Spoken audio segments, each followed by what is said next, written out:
नमस्ते, मैं हूं संजय दीक्षित और आप देख रहे हैं दी जयपुर डायलॉग्स। हमारे आपणा मर्चेंडाइज स्टोर पर अवश्य जाएं, जहां आपको तरह तरह के मर्चेंडाइज मिलेगी, जैसे hoodies, polo shirts, round neck shirts, mugs और पुस्तकें, वो भी हस्ताक्षरित यानी साइंड बुक्स। भाई, कांग्रेस वाले और इंडी अलायंस वाले इस समय बहुत चिंतित हैं। किसके लिए? भारतीय जनता पार्टी के लिए। आप यदि उनके आंसू देख लें तो आप जो है वो वसुंधरा राजे के आंसू भूल जाएंगे। जी हाँ, कल लोगों ने वसुंधरा राजे के आंसू देखे, लेकिन उनको याद नहीं है कि वसुंधरा राजे ने यहाँ राजस्थान वालों को कैसे खून के आंसू रुलाए हैं। जो उनका 10 वर्ष का कार्यकाल रहा है उसमें उन्होंने किस किस को खून के आंसू नहीं रुलाए। उन्होंने पब्लिक को तो रुलाया ही है, पब्लिक के अलावा उन्होंने व्यापारियों को, उद्योगपतियों को, वो तो उनके विशेष टारगेट पर थे, और भूमाफियाओं को।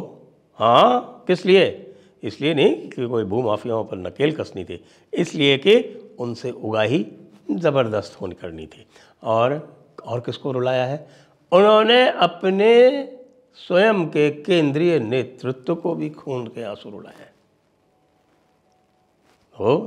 इस समय आप देखेंगे तो वसुंधरा राजे के लिए कांग्रेस और इंडी अलायंस वाले और लुटियंस कबाल के ओर से बाढ़ आई हुई है। यहाँ तक कि हमारे स्वयं के कुछ तथाकथित जो राइट विंगर्स हैं, वो भी अचानक उनको लग रहा है कि भाई वसुंधरा राजे के साथ बड़ा अन्याय हो गया। भाई, क्या अन्याय हो गया?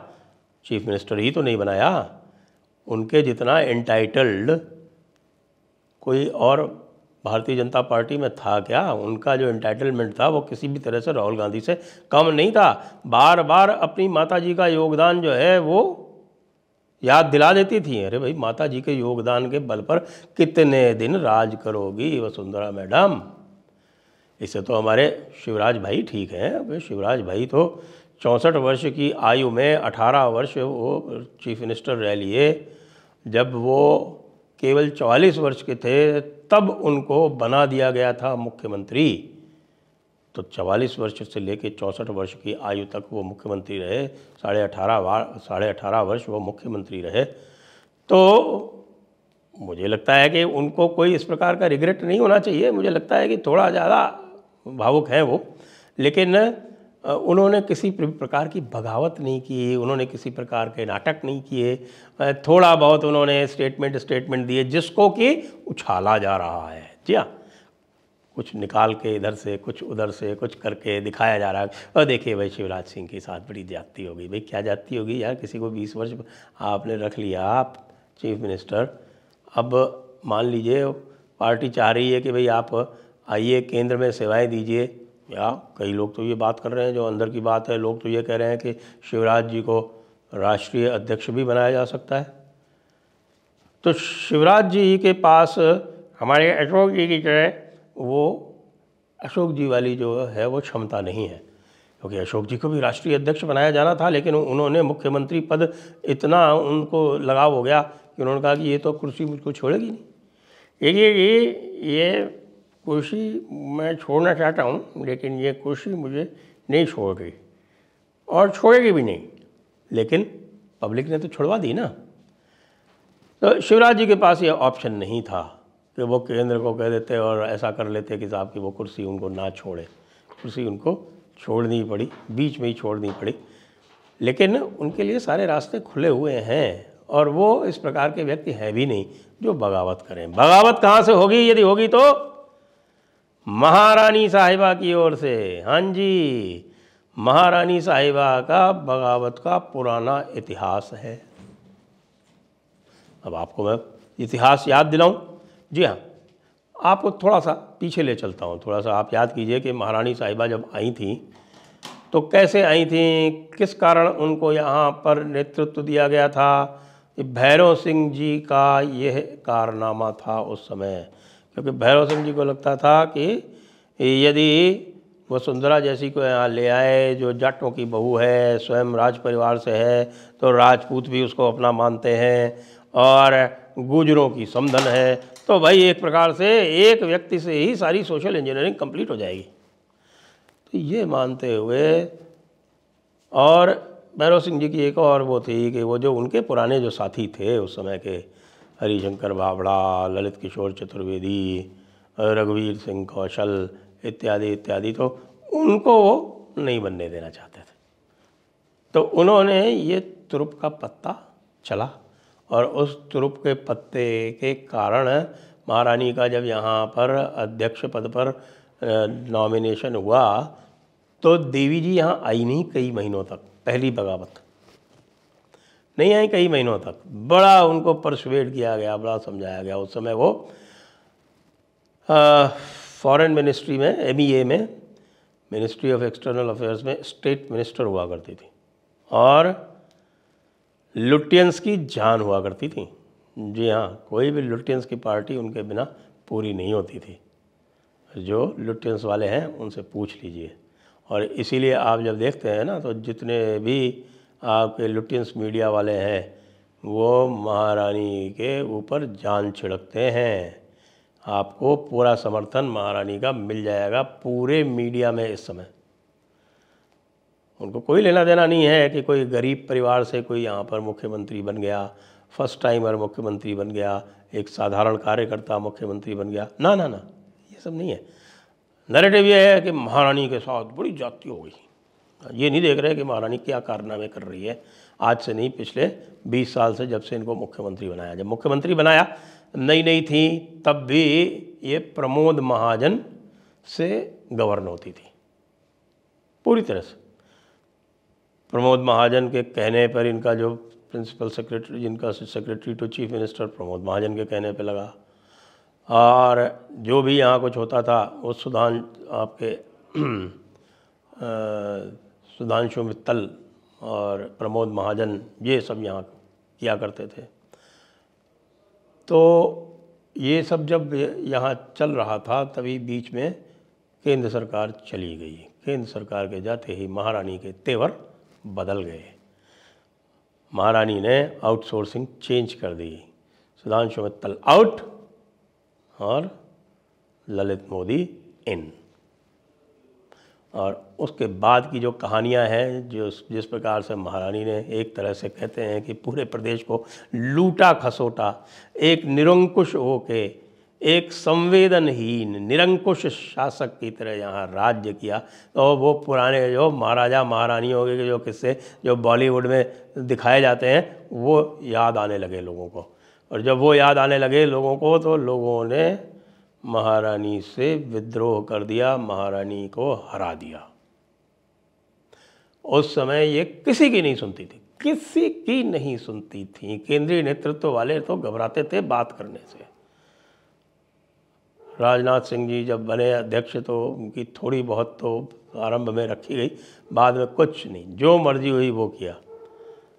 यहाँ पर गुजरों के ऊपर गोलियां चलवाईं, 60 65 लोग जो है वो गोलीबारी में मरे, और उसके बाद भी उसको शांत नहीं कर पाई। पूरा एक वातावरण ऐसा बन गया विषाक्त पूरे प्रदेश में, जिसके कारण बीजेपी को 2008 में तो हारना ही पड़ा दोबारा। 2009 में दोबारा 4 सीटें आईं केवल पार्लियामेंट्री इलेक्शन में 25 में से। उसका दायित्व निर्धारण किया गया। तो ओम प्रकाश माथुर अध्यक्ष थे, प्रकाश चंद्र जी यहाँ संगठन महासचिव थे, और महारानी जो थी उस समय लीडर ऑफ ऑपोजिशन थी।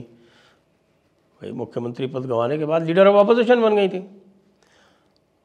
अब बाकी दोनों ने, पहले तो प्रकाश जी ने तो तुरंत इस्तीफा दे दिया मांगते ही, ओम जी ने 3-4 हफ्ते बाद दे दिया। उन्होंने ये तो कहा कि भाई महारानी से भी तो ले लो। उन्होंने कहा नहीं आप पहले दे दो, इसी बात में चलो। उन्होंने भी दे दिया, ओम प्रकाश माथुर ने भी।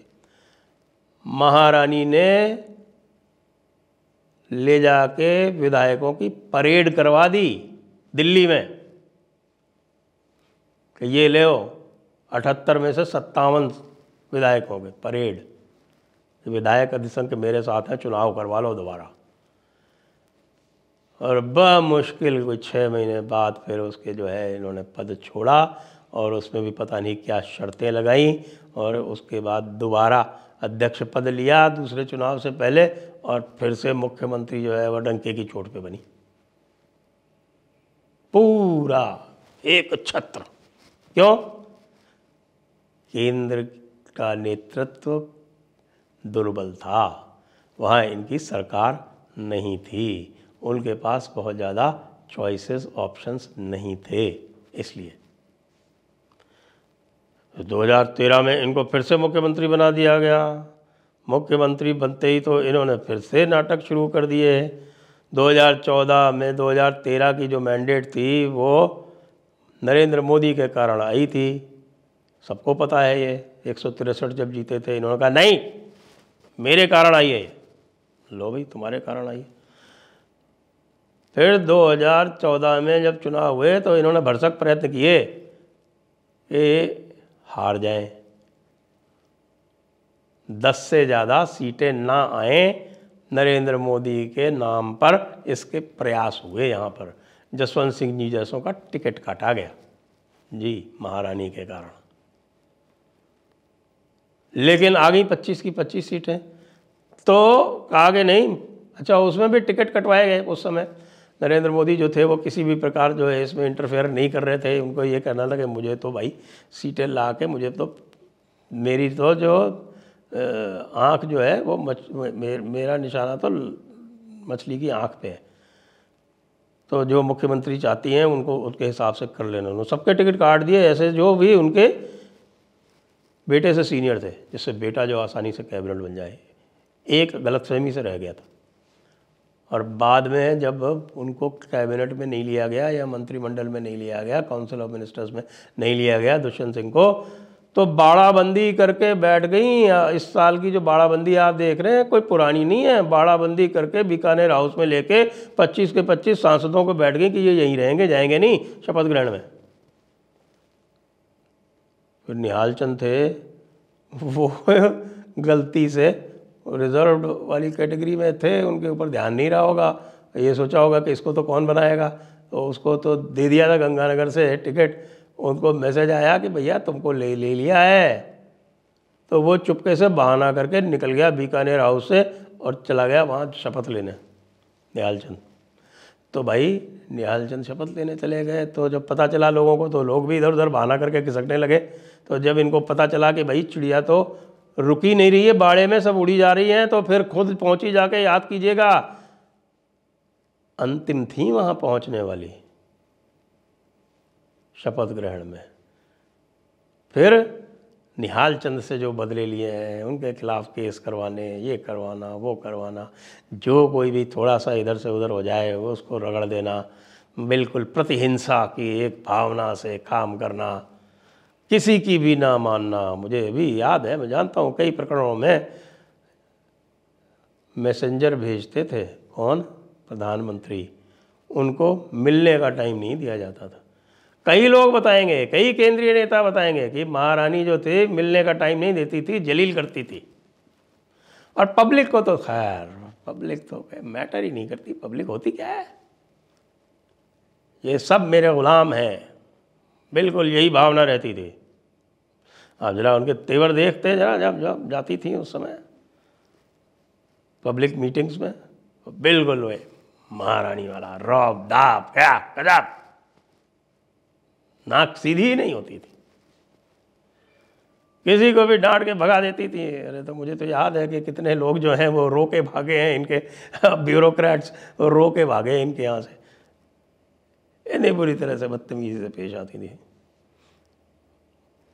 मुझसे पसंद नहीं करती थी क्योंकि मैं आँख में आँख मिला के बात करता था, उनको पसंद नहीं था। जो भी बात करे आँख नीची करके बात करे। अरे भाई, लोकतांत्रिक देश की मुख्यमंत्री हो आप या कोई निरंकुश शासक हो 18वीं शताब्दी के, क्या हो आप? और उसके बाद फिर वो पुराना जो किस्सा जो पब्लिक ने जो समझाया कि मोदी तुझसे बैर नहीं और रानी तेरी खैर नहीं। लेकिन वो मैसेज आज तक समझ में नहीं आया इनके, जो इस बार भी इन्होंने फिर बड़ाबंदी करने की कोशिश की।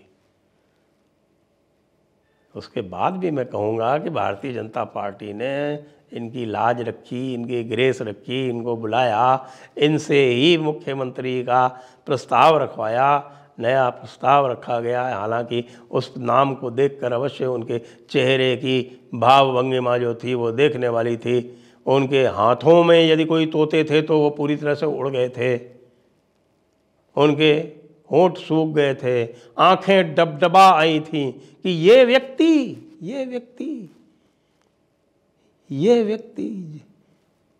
जो मेरे यहाँ आगे पीछे होता था, ये मुख्यमंत्री बनेगा।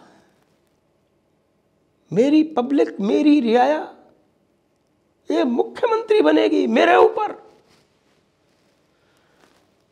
ये है वसुंधरा जी के तेवर। तो जो लोग भी वसुंधरा जी की तारीफ़ों में या वसुंधरा जी की सहानुभूति में दुबले हुए जा रहे हैं, उनको मैं अनुरोध करूंगा कि ज़रा थोड़ा बहुत इतिहास के पन्ने पलट के ठीक से देख लें।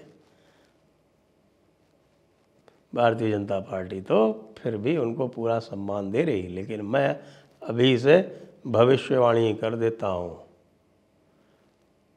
कि महारानी जी बाड़ेबंदी के प्रयास अभी भी करती रहेंगी। अगला कब करेंगी पता नहीं, लेकिन भारतीय जनता पार्टी में जो कोई भी यह देख रहा हो वीडियो, उसको मैं अभी बताए दे रहा हूँ कि ये प्रयास तो उनकी तरफ से निरंतर जारी रहेंगे। किसी न किसी प्रकार से अपनी स्वयं की सरकार को कटघरे में कैसे खड़ा किया जा सकता है, वो अपने पुराने संपर्कों से और अपने भाई अशोक गहलोत के माध्यम से वो करती रहेंगी। और ये कार्य मुझे लगता है 30-40 दिन के बाद आरंभ हो सकता है। अधिक से अधिक पार्लियामेंट्री इलेक्शन तक चुप रह सकती हैं, क्योंकि हो सकता है केंद्र में जाने की इच्छा हो, तो केंद्र में जाने की यदि इच्छा होगी तो चुप तो रहना पड़ेगा। केंद्र भी यही चाहेगा कि भाई केंद्र में आ जाए तो कम से कम इनके ऊपर थोड़ा सा नियंत्रण रखा जा सके। लेकिन अब कौन जाएगा? ये जाएंगी तो बेटे का क्या होगा? बेटे को यदि बेटे की सीट सैक्रिफाइस करेंगी तो बेटे को इनके स्थान पर स्थान मिलेगा कि नहीं विधानसभा में? ये सब बातें भविष्य के गर्भ में छुपी हुई हैं। लेकिन ये जान लीजिए कि राजस्थान में T20 तो ख़त्म हो गया है, लेकिन टेस्ट मैच चालू है। जय हिंद, जय भारत, वंदे मातरम।